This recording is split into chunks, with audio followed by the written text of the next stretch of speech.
The Great Reset. What does it mean and in which countries you are safe? This is the topic of today. Let's go.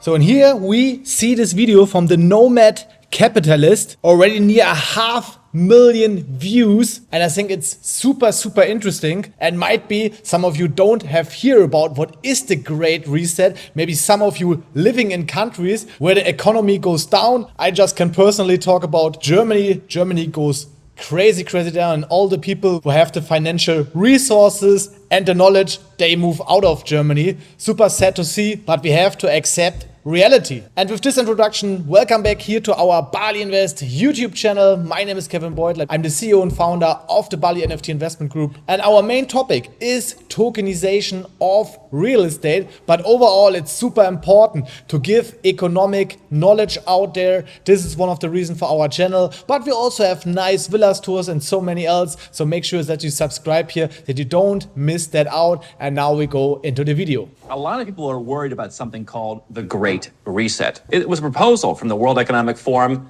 that talked about things like you'll own nothing and you'll be happy. Talked about renting your appliances and your furniture. Talked about people living in more tightly knit cities and not moving around as much. So I don't know if you hear about this, but the World Economic Forum, this is like the leaders of the world who planning the future, and for sure you will see this in the mainstream medias. That's why it's super important to have alternative medias like this YouTube channel and that we reach more people. Make sure that you push the like button and write your comment here right below if you have any question, and also just comment if the video. What is your opinion? Maybe you just write now in the comments, what is the country where you're from? You from US, maybe Australia, France, also from Germany? Just write it in the comments right now.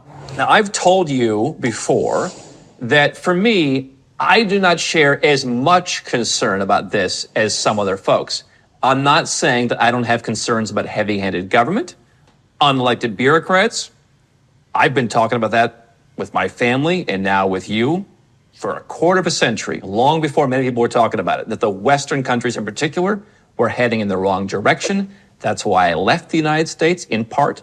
That's why I gave up US citizenship, in part. So you also left the US, and also this is my experience. I mean, I'm living now for over 4 years in Bali. I meet several people from all countries of the world, and everyone saying the same. The Western world, like the US, Canada, Europe especially, the people move out because it's getting more worse and more worse, and they don't see the future of them, and especially not for their children there. And yet, number one, I don't think we want to be miserable our entire lives. And what I'll tell you is, from having spent a lot of time in over 100 countries around the world, having lived in quite a number of them, and having homes around the world, I'm a big believer in having plan Bs. If I can get second or third or fourth citizenship in another country that may be on the rise in the future, if I can move some money to certain countries, if I can do business in certain countries. So what he said is basically not make everything on one point. Diversification, same like with investment. You don't go 100% in crypto, 100% in stocks, or 100% in real estate. You make a diversification. And the same might be with your living space. For example, if you're living in Europe, and now we see that the NATO and Russia more and more get into a conflict, maybe, who knows, we hope not, in a few years, we will have a war there. And then it's good that you have an opportunity to be in another country who's more safe for you, just as an example. I want to be diversified so that if something bad happens, I have as many options as possible. And so what you want is you want places where there's positive momentum. They may not be the best places now. They may not be places that you'd want to live now. But if you get access now, it's kind of like moving to Singapore in the 1970s. You wouldn't have done that. Look at the pictures of Singapore from the 1970s, and then the 90s and 2000s, and then now. Yeah, I also was a few times in Singapore already. So for me personally, I don't like to live in big cities. But when he just talk about the development, yeah, Singapore is a super modern country. Also, the life standard is super high there. Many millionaires and even billionaires move there, set up their business there. And for sure, it's a great business city, and they have amazing buildings there. So you have to move in the right time before the hype is coming. And I'm super interested if you also talk about Indonesia, about Bali, where I personally take the choice for living, and I see that everything raise up crazy here. The first place is the entire continent of Africa. Now, there's obviously about 54 countries.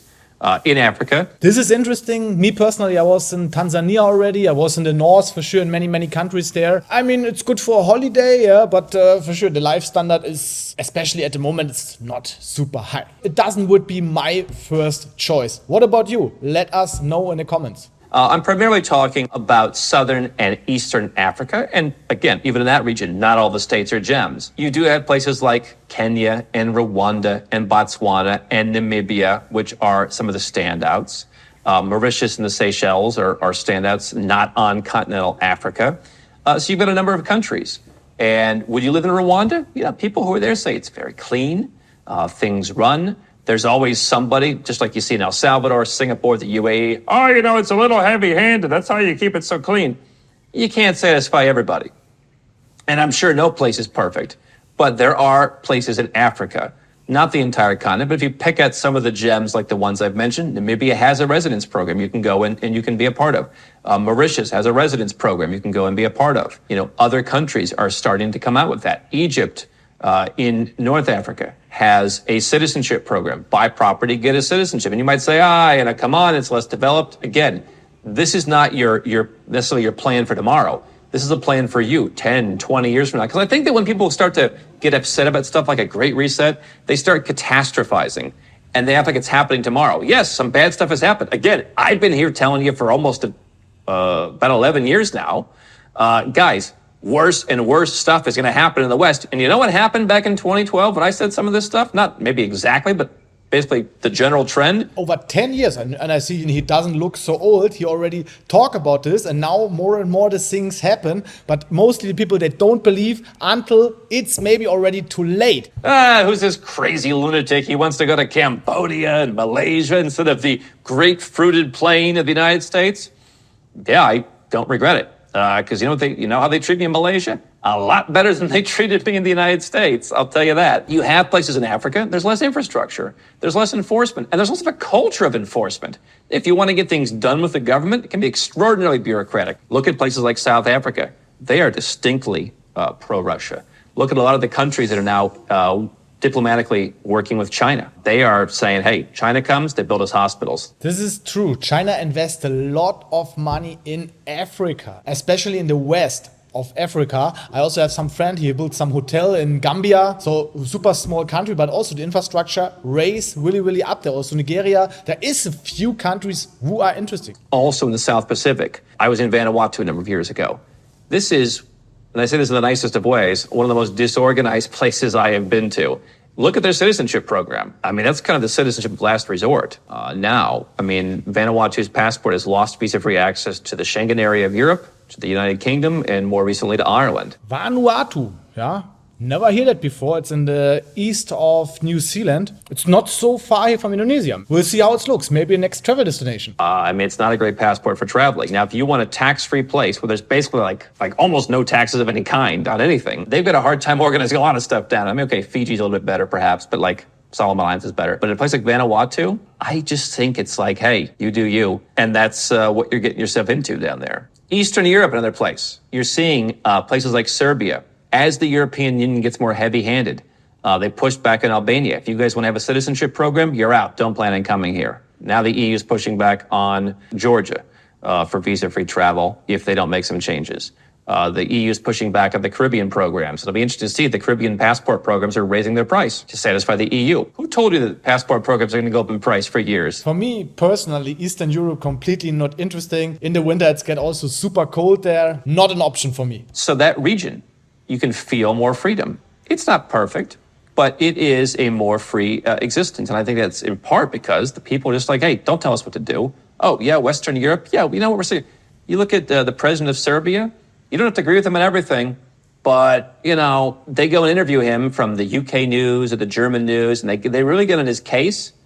And he pushes back. He's like, do you ask these questions to Angela Merkel, who's obviously gone now, or any of these Western politicians? And the answer is no, they don't. They get really upset with him because he's like, listen, we do things our way. This is important because for me personally, the European Union, they take sometimes super crazy decision. And when the countries like Serbia or Hungary, they're a little bit against them, they have their own mind. For me, it's super, super good. Yeah, this is a good point what he said. Yeah. A couple more places. Anywhere where people have known some oppression, what do a lot of these Western countries that are like, yeah, that sounds like a great idea, take away all of our freedoms, what do they have in common? I would say generally they've had it too good for too long, and you've kind of disconnected what got us here from the people running the show. I've told you many, many times now, Gen Z, 30%. Put cameras inside the house in case someone's abusing their spouse. Hey, invade our freedoms the rest of the time for the small percentage of people, I would hope, who are doing that. Hey, who needs freedom? Yeah, they're kind of disconnected from what made the country successful in the first place. So when you go where people know oppression, I like underdog countries because they get this. They're like, hey, we know where we came from.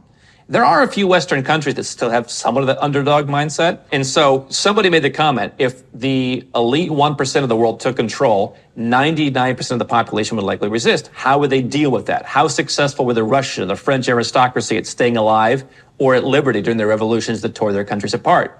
The question is, if you get Gen Z, 30% say, put a camera in my bathroom at home to make sure I'm not, roughing up my girlfriend, I don't think they're going to be part of the 99% pushing back. This is the problem. This is a big, big problem in the world, that the people don't take resistance. They're so crazy manipulating because they watch the mainstream medias and they believe everything what to get told them. And this is super, super wrong. As an aware human, you were thinking, why do people do this with them? Why they not go on the street? Why we don't have a revolution? Yeah, even Henry Ford said it. If the people understand our currency system, yeah, we had a revolution near tomorrow. Yeah. Fifth place, again, more the mindset basis is countries that are cooperating diplomatically with China, which I go back to the Africa point. I get it. A lot of people who watch don't like China, but listen, I don't know China. Okay, I don't know China. I don't know Xi Jinping. I don't know any of these people. But what I'm telling you is these are places where they're bucking the trend, because you've had, since the fall of the Soviet Union, you've kind of had this. Okay, Russia's kind of there, but it's kind of like, yeah, the US is like the big superpower. All right, the EU does some things and Russia does some things. Now China's coming up as a superpower. That's true. I think for the next few hundred years, China will be the leading country of this world. And that's why every country who have a good diplomatic relationship with China will benefit in the future enormously. And I'm also super happy that Indonesia and China have a really good relation and work together. I don't know that that's how the US and UK governments look at it. I can speak more for the US. I think they're like, yeah, we just want people to vote with us and serve us and serve our needs. But when Trump said America first, I said to myself, do other countries get to put themselves first? This is normally what every country have to do, that they set their own interest, the interest of their people, of their population on the first. And this is what mostly the Western countries not doing anymore. And that's why the people move out to other countries. And that's a big reason why especially Germany destroys their own economy. I think, just a country that has some kind of rebellion against this kind of unipolar system. We're going to a multipolar world. We're there. Some of these places could end up being not worth that much. But if you have a portfolio of different flags planted around the world, you're going to be prepared that if some of these places do become the next South Korea, the next Singapore, even the next Georgia, which did pretty well. I mean, a lot of countries have come up. They may not be perfect. They may not be at Singapore level yet, but they're better than where they were. Overall, we can say the world is changing. It's always good to have options and to get informed where is maybe a better country to live than your actual country. I'm super interested where you're from. Let us know in the comments, and when this video was useful to you, yeah, just push the like button, subscribe our channel, and we see us soon in one of the next videos.